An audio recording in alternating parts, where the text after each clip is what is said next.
Hello friends, here we will see the notes of biographia literaria. First we will see the introduction of this work. Biographia literaria, work by Samuel Taylor Coleridge, published in 2 volumes in 1817. Another edition of the work, to which Coleridge's daughter Sarah appended notes and supplementary biographical material, was published in 1847. The first volume of the book recounts the author's friendship with the poets Robert Southey and William Wordsworth. This book, first volume, says the friendship of these people. Here we will see about the author. Samuel Taylor Coleridge, or S.T. Coleridge, influenced by Robert Southey and William Wordsworth. He goes on to describe the influences on his philosophical development from his early teachers to such philosophers as Immanuel Kant, John Fitch, and Friedrich von Schiller. This section includes his well-known discussion of the difference between fancy and imagination. In the second volume, Coleridge concentrates on literary criticism and proposes theories about the creative process. We see his major works. Coleridge wrote the poems The Rime of the Ancient Mariner and Kubla Khan, as well as the major prose work Biographia Literaria. His critical work, especially on William Shakespeare, was highly influential, and he helped introduce German idealist philosophy to English-speaking culture. Coleridge coined many familiar words and phrases, including suspension of disbelief. Coleridge is one of the most important figures in English poetry. His poems directly influenced all the major poets of the age. Shall we see the work Biographia Literaria? The composed landmark of Coleridge's basic work is contained in 24 sections of Biographia Literaria, 1815 to 1817. In this basic disquisition, Coleridge concerns himself with the act of feedback as well as with its hypothetical exchange. Coleridge the logician went to the center stage. In chapter 14th of Biographia Literaria, Coleridge's vision of the nature and function of the poetry in philosophical terms is discussed. The poet within Coleridge speaks of the distinction between poetry and prose and the function of poetry, while the philosopher analyzes the difference between poetry and poem. He was the first English writer to insist that each work of art is, by its very nature, an organic whole. In the first step too, it discards the suspension which from Horace onward and caused such a hawk in criticism, that the object of poetry to insist is to instruct, or as a less extreme form of heresy, have affirmed to make men morally better. 14. In chapter 14, Coleridge talks about how he and Wordsworth decided that a series of poems can be composed of two types.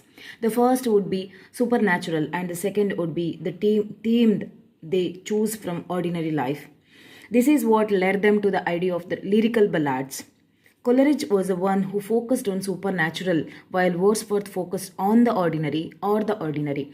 Coleridge talks about how his poems were not as successful as Wordsworth. Difference between prose and poem. This is third part. We can say it is a point of Coleridge's Biographia Literaria. We can easily recognize that poem includes the same elements as prose compositions. So it is a bit difficult to differentiate poem and prose, but the difference is between combination of those elements and objects aimed at in both the composition. So they both are different in their particular aim for which they are written by poets. If we differentiate poem and poetry in very simple way, then we can say that which object's subject is very simple, and main reason to write an object is just to remember all olden facts and memories with inner flow of feelings without taking extra care of rhyme or meter.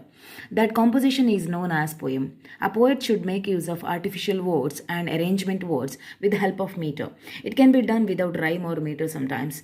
As the example I have 2 lines of poem, 30 days heart September, April, June and November, etc. But in prose, composition is done by meter or rhyme, and it is compulsory, and it is the main differences which is differentiating an object in prose or poem. Then Coleridge makes an addition that only rhyme and meter cannot create a poem or poetry.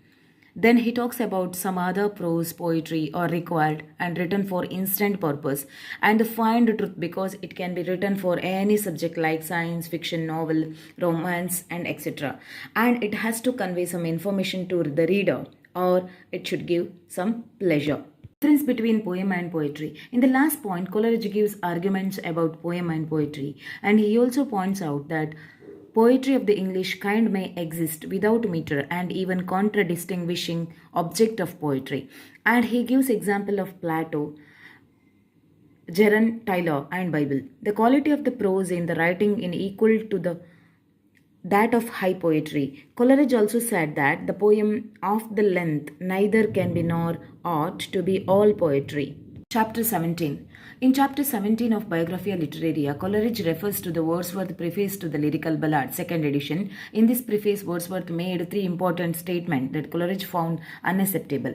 First, Wordsworth asserts that the proper distinction of poetry consists in language or the real conversation of men under the influence of natural feelings, so he chose humble and rustic life.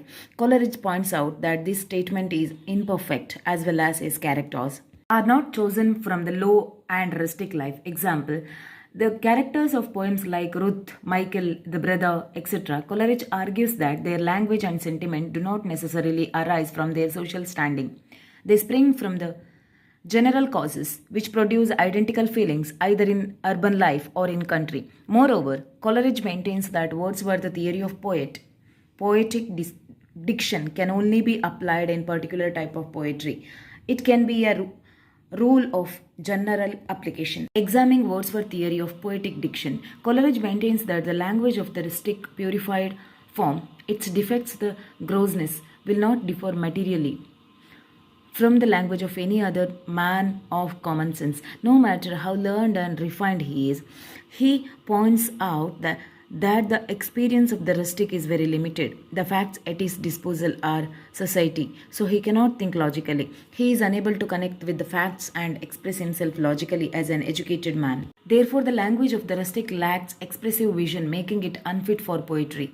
Coleridge also finds fault with the Wordsworth conviction that the best part of the human language is derived from the object into which the rustic daily communicates. He argues that rustic life is narrow and rustic is actually acquired to only a few things of life. Therefore, the words and combinations of the words derived from the very few objects with which the rustic are familiar cannot be considered to form the best part of human language. It is a reflection of mind basically. Poetry is formed by the use of appropriate signs and symbols of human imagination and reflection, which the uneducated man cannot have. Whatever noble and poetic phrases of rustic use are derived not from nature but from repeated words listening to the Bible and the sermons. Giving his critical assessment of the language of prose and poetry as reflected in Wordsworth's theory of poetic diction, Coleridge objects of ambiguity in the use of the word real. Wordsworth maintained that the language of poetry is a selection of the real language of men. Coleridge argues that everyone's language varies according to the extent of his knowledge, the activity of his faculties, and the depth and quickness of his feelings. Every man's language has its individual characteristics and the common properties of the social class to which he belongs. Every man has a set of words and phrases to use universally. He points out that the language used in the poems of Wordsworth differs greatly from the language of common peasant. Conclusion. Biographia Literaria opens with the recollection of Coleridge's education at Christ Hospital Grammar School and the influence of contemporary writers on developing minds. Coleridge remarks on the temperament of men of genius and statement of contemporary criticism. Fancy is lower than the secondary imagination, which is already of the earthly realm. Fancy is source of our basic desires, which is not a creative faculty but a repository of lust. Imagination is a faculty by which we perceive. If you like these notes, let me know in the comment box. Also like this video and subscribe my channel. Thank you. If you want the PDF copy of this same, I will upload the link in description box. You can get there. Thank you.